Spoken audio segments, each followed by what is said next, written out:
ब्रह्मा जी ने कहा, भगवान नारायण ने पूछा कि आप शंकर भगवान का शीश का दर्शन करो,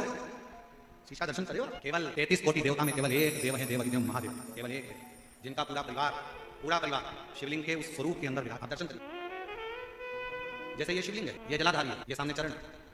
शंकर भगवान का स्वरूप है ये शिवलिंग। शिवलिंग के ऊपर के भाग से लेकर जो नीचे का भाग तक का जो हिस्सा है, ऊपर से लेकर नीचे तक का, इसमें दुनिया की जितनी पवित्र नदियां हैं, शंकर भगवान ने उनको ये स्थान दिया शिवलिंग। जैसे तांबे का जो लोटा होता है, तांबे का जो बर्तन होता है, तांबे का जो लोटा होता है, जिससे अपन शंकर जी को जल चढ़ाते हैं। शिव महापुराण की कथा करती है, अगर तांबे में आपके घर के जल को भी आप तांबे के लोटे में भरकर शंकर जी को चढ़ा रहे हो, तो तुम्हें हरिद्वार से गंगा जल लाने की जरूरत नहीं है, तांबे के लोटे में भरा हुआ जल ही गंगा जल बन जाता है। तांबे के पात्र में अगर जल भरा हुआ है,